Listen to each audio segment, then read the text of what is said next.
Hi, today I am going to explain you 20 interesting endings for intermediate players and beginners. Although your opponent got few pawns against king, you can make a draw if you knew the theories and endgame structures.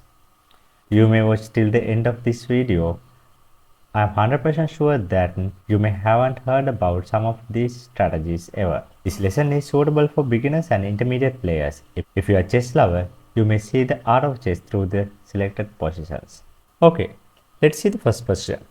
In this position, you can see that black king don't have any square to move, and the all pieces are being blocked by white pawns. White got only one pawn free, so using this pawn, how could white create a space for black kings? Otherwise, this game will be end up with a draw. If white plays f4, black don't have any other move to play.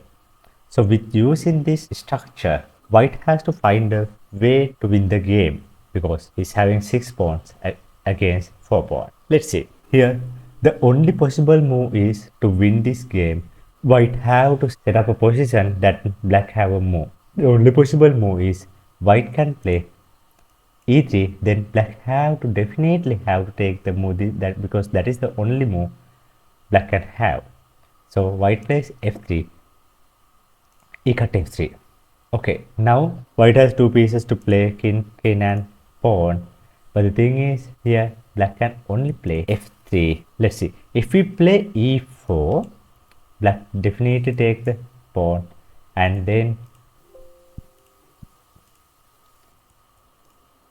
these two pawns are connected, and white king won't be able to cut any pawns here. Okay, let's see the pattern here. Okay, here the white's major task is to give a space for black king. So we have to remove the b7 pawn. Okay, so here white can play simply f2 because game will be drawn immediately because black don't have any other move to play. So white plays king f1, then black have an space to play f2. Now e4, d cut e4, king cut f2, e3 check.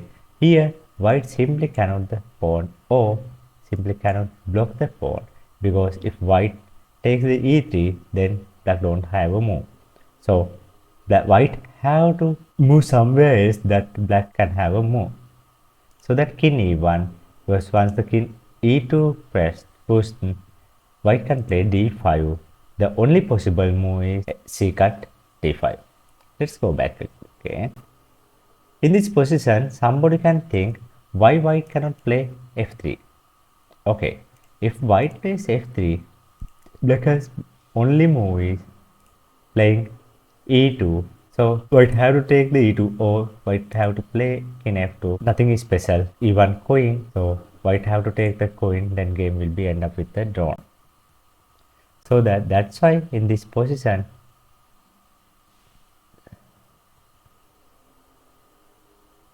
after e3 check, king 1 is the move.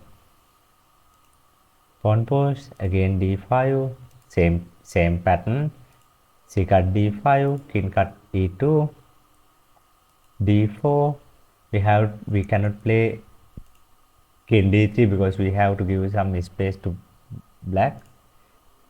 King d2, d3. Now we are playing pushing c6, b cut c6, king cut d3, king b7, king c4, king a8, king c5, king b7. Here there are few options. White can simply play king d3, one variation if pawn push, 8 queen check, king have to take, king c7, pawn push, pawn b7 check, and king a7, b8 queen, And next move is queen b6 and checkmate. Let's go to the original position. In this position, we can simply identify that first move should be f3. Otherwise, black don't have any other moves, so game will be drawn. So that f3 is forced move for white if white need to win the game.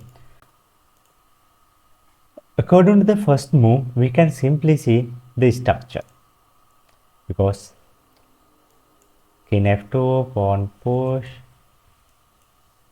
and then e4. The same pattern goes. The position will be immediately come into this position. Right. This will be the last position that we have to calculate. Okay, we will go into the king c5 position, king c5, king b7. In the here, 8 queen also can be do king cut a8, king cut c6, king b8, b7. That one also win. The only thing what we have to figure out how we could make a space for the black. Okay, let's move into the next position. Here, white got the move. This is called opposition as well as key squares.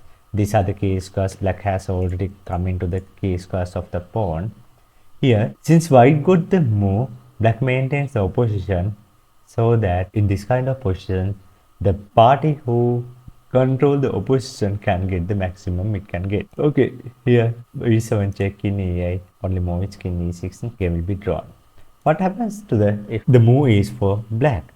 Here, black got the move, that means white got the opposition.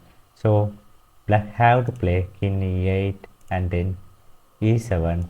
Black got a move to play d7 is king d7, king f7, and next move will be pawn promotion. Okay, we'll move into the next position. What happens here? White got the move. That means black control the opposition. According to the basic theory, black can have the maximum result that can get. What is here? Black has only king. That means there should be dropped position. Okay, king f6. Black maintains the position. But the thing is, white got a tempo and king e8 and e7. Again, the previous position. So, even though black maintains the opposition, the game cannot be drawn. But what happens if the move is for the black? Okay, what happens here then? According to the opposition theory, if the player maintains the opposition, he can get the maximum. But when we are considering about the key squares, the king who can control the key squares, he can get the maximum result. Here, king f6, white cannot come into this square because black cannot come into the d7 square because pawn will be promoted. We have to maintain the opposition. But once we play king e6, king is already at the edge of the key square. So e6 can have to go middle of that e7. Right? Because the gap between king and pawn is 2. Although black maintains the opposition, white pawn and king has even number of rows in between them. Let's move into the next position. Here black got the move, that means king d8 or king f7. If we king plays king d8, white simply control the key squares that he can promote the pawn. Okay, this position is some sort of complicated. 4 pawns, again 4 pawns. But the thing is, black is about to promote the f pawn into the queen and get it's a check to f1 a6 diagonal. So here white got a move. If white plays a8 and queen, f8 queen check, king have to play a7 or a5. King cannot go to the a7 because once a1 check is checkmate, so that only move is to h5. White is giving an cover with the queen will be down. So what will be the move? Let's consider about the black situation. This guy is attacked, this guy also attacked, this one also. This. Only places that black and king goes is c8 and d8. Okay, white have 2 pawns to promote. We cannot simply push the pawn 8 or we cannot simply promote the pawn h8 or a8 because f1 queen and it's a check and there will be another check through the a1 through the a5. But here we have identified that black can only have c7 square in a 7th rank. If we can push the king into the 8th rank. We have two chances to give a check in next move by promoting pawns in a5 or h5. If we play, we can simply play 8 queen and check and h8 check. So how can we push the c7 king into the 8th rank? Here it's simple. We can simply get a knight from a8 pawn promoting check. King have to go to the 8th rank. So h8 queen. That's a mate. It is very important in this kind of positions. We have to figure out what we have to do. We know the basic theories, but the thing is we have to merge some tactics and strategies with the endgame theory. Otherwise, we won't be able to get a proper solution for that, because chess is a combination of all the strategies, tactics, endgames, as well as middle games theories. So many of things. Most important thing is you have to figure out what is really there, and you have to calculate and analyze as 5-step method, which I already published in my lesson series. You can simply watch the video through my channel. Okay, let's move into the next position. Here, white got king and pawn, king e1 and e2. Black has e8 king. Okay, let's play. Before forwarding the pawn, we have to get an opposition, or we have to control the key squares of the pawn. Once the road is clear, then we can simply drive the pawn into the promotion. So that king d2, king e7, king e3, here, king f6, king d5. White covers the de file in order to promote the pawn. King d5, king have to go e7. Now king e5, because in here we have two space that pawn can be pushed if the king is moved aside. King f7, since king goes to f7, white can play d6. If king goes here, white can push the pawn into the e4, because this square is blocked, so he can't come into the front. Okay, anyway, king e5, king f7, king d6, king e8 in this position, king e6. Okay, we got the control of opposition. King f8, can simply push the king d7. In this scenario, if king f7, we cannot simply push the pawn e4, king come into the f6, so we have to take the king back. So before that, when we are having the maximum position that we can get, king e6, once black play king f8, white can simply push the e4. When the king comes, e8 again, e5, we got a position again. King have to play f8 or d8, whatever. King d7, king f7. Now white can simply promote the pawn without having any troubles. Okay, let's move into the next position. In this position, black did the moves. We are talking about the same position, but the thing is, move is difference. Let's play king e7, king d2, same scenario, king e6, king e3, king e5. What happens here? Black played the last move and he takes the opposition. Now, only moves that white has in d3 or f3. If white move backward, then simply black can reach into the k squares of the pawns. Okay. So king d3, black cancel opposition, e4 check, king e5. Now black has already acquired the k squares of the pawn. So in this position, it is very important the tempo in the endings, because one move can change the whole results of the game. So that you have to be careful about your calculation, because if you made any mistake, any single mistake is more than enough to change the whole story. Okay, let's move into the next position. Here, white got 2 pawns against black king. But the thing is, black have cut off the white king. White king will not have sufficient space to move further. Here, white can play king a8. Black won't take the c6. It's very blunder because if you take the c, white got a chance to escape king b7. So that is very blunder. So that white plays king c8. Black is maintaining the opposition. If a7, it's stalemate. If c7, now black can simply take because the b7 and b8 is attacked by c7 is king. So king cut c7, white can simply play king a7, same scenario. King will be going to the c8, and if king comes to the b6, black king can play b8, and he can simply reach into the 8 square. That's a draw. Okay, let's move into the next position. Here also same situation, but the thing is white got 2 pawns and he can simply sacrifice 1 pawn when the position is ready to push the pawn.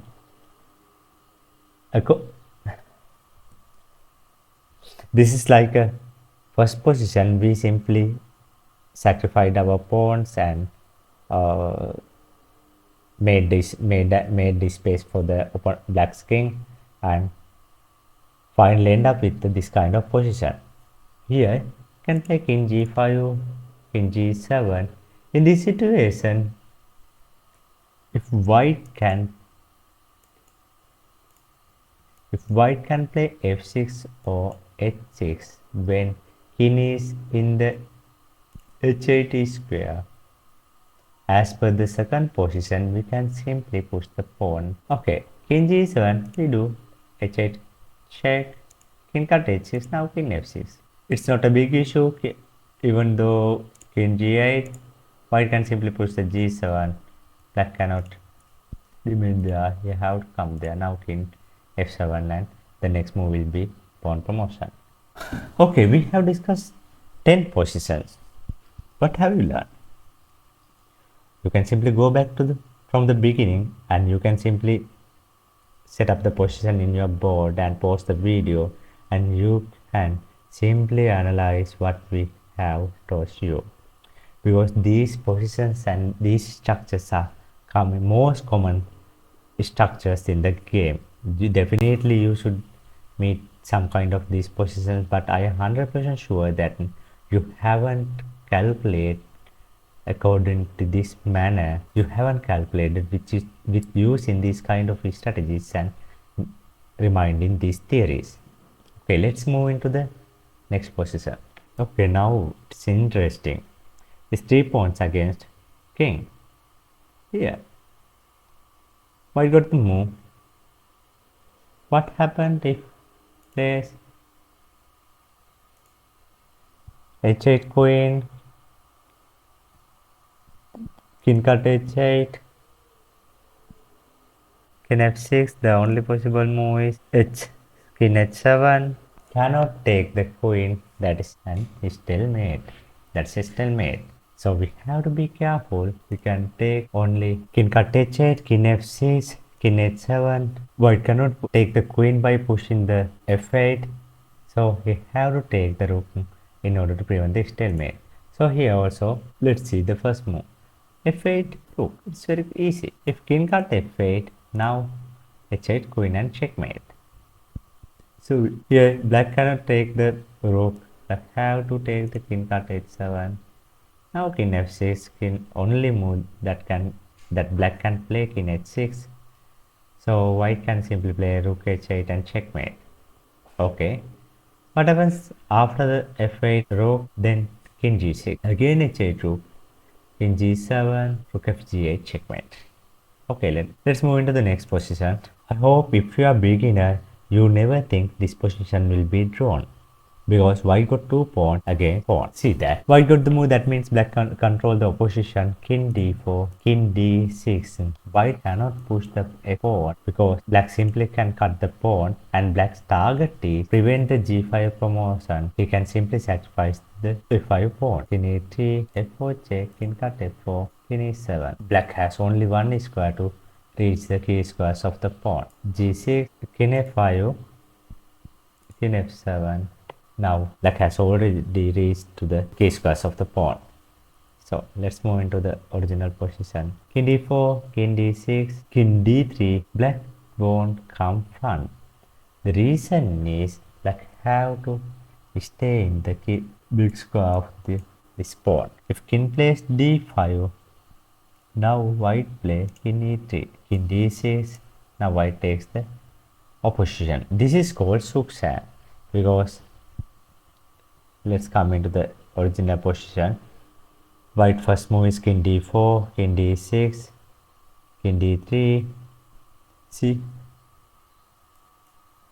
1, 2, 1, 2, 1 here, and 2, king d5, king e3. We'll draw the arrows 1, 2, 3, 1, 2. King e3. The next move is take 4 back 1, 2, and 3. So black plays only 3 moves while white playing 4 moves, and he changed in the opposition. So white can have a win. So that black after king d3, after king d3, black don't play king d5. He simply go back the king d7. He's maintained the opposition. This is called distance opposition. King e3, black maintains the distance opposition. King e7, king d4 comes to the d6. Because if white able to do triangulation, then black will lose the chance of drawing the game. So that when white doing this triangulation, black also doing the same. Okay, let's go into the next position. Okay, same situation. What happens here? Here black got the move. Now what will happen? King d6. Now black is almost in a g5's big square, but here white can simply push the f5. If black plays g cut f5, white king cut f5, and then white got a chance to play through this diagonal and make the line clear for the pawn promotion. So that f5, king d6, f5, black don't take the pawn, king plays e7. The f cut g6 is very blunder because black can play king f8, king f4, king g7. Can have to go e4, king cut 4, and king f4. Nothing important because black has already covered in the white's key squares. So that here white cannot simply take the pawn if check. King e6. Now what white have to do is simply approach the king's territory by going side, because black king is bounded into this square, so that white have a chance to come as per the green arrows, because black king cannot come over the reddish square. If he goes over the reddish square, then f pawn able to promote the queen. King a6, king d4, king c4. King cannot go to the c6, king goes e6. Now king c5. King have to go f7, king d6, king f8, king e6. Okay, let's go back. In this position, king a6, king d4, king d6. Here even white can play f7, king e7, king e5, king cut f7, king d6. Same scenario, white can do this without sacrificing the pawn. Here also, white taking an advantage with using the opposition, and let's see how he will end up the position. King f8, king a6, king g7, king a7, king g8, king f6, king h7. Here, let's come in this position.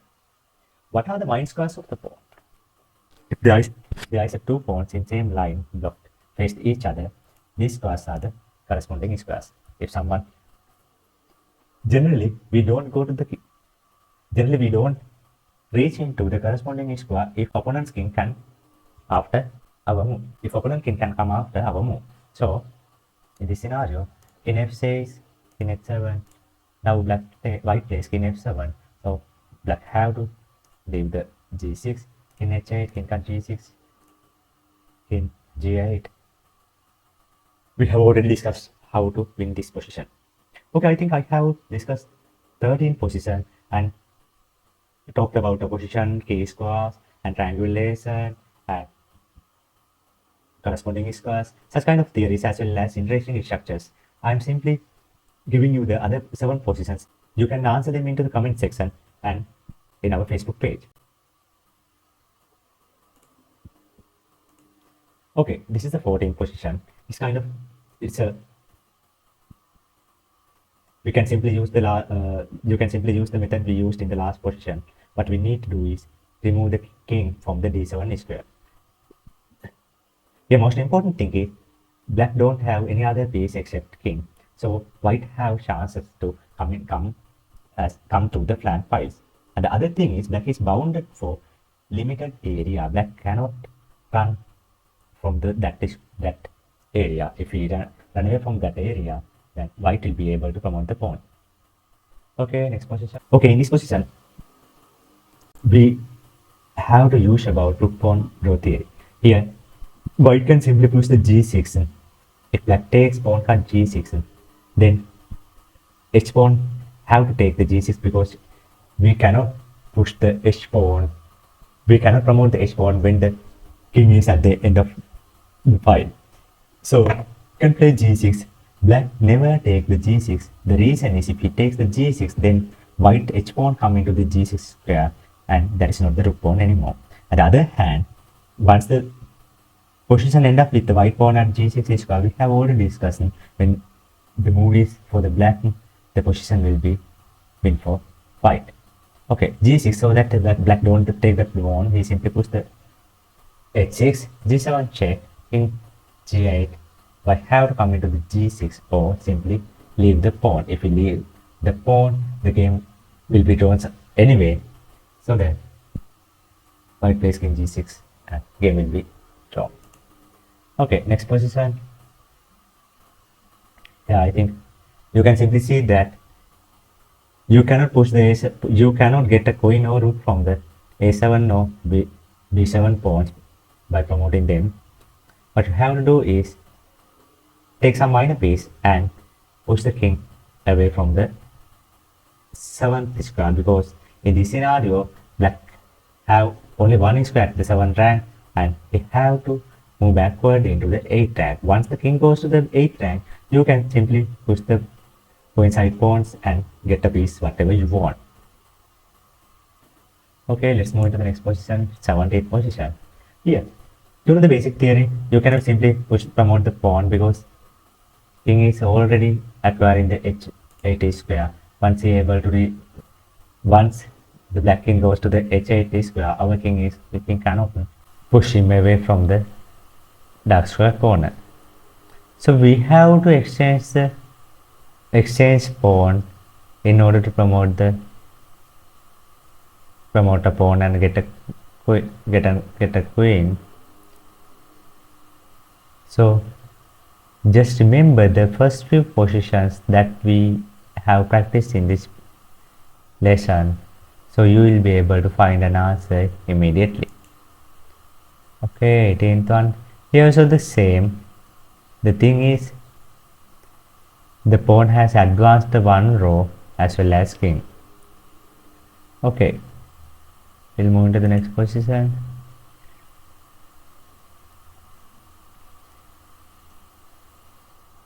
Here white got the move, but black have a chance to draw the game. You can simply calculate. Okay, 19th one. Here white have 2 pawns about to promote. But the thing is, if white take a queen by pushing f8, there will be a stalemate. So If you play uh,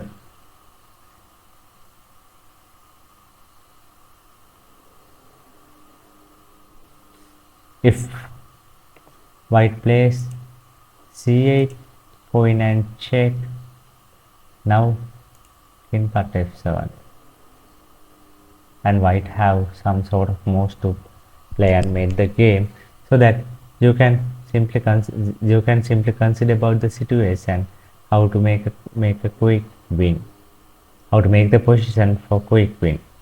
It's okay. We have discussed about 13 questions, and I have discussed up to the 20th question about brief description. But throughout these exercises, I have explained most important theories for you. I will explain another 20 positions like this with the theory behind of each positions. You may able to, those things are very valuable for you to improve your knowledge and playing style. Okay, thank you.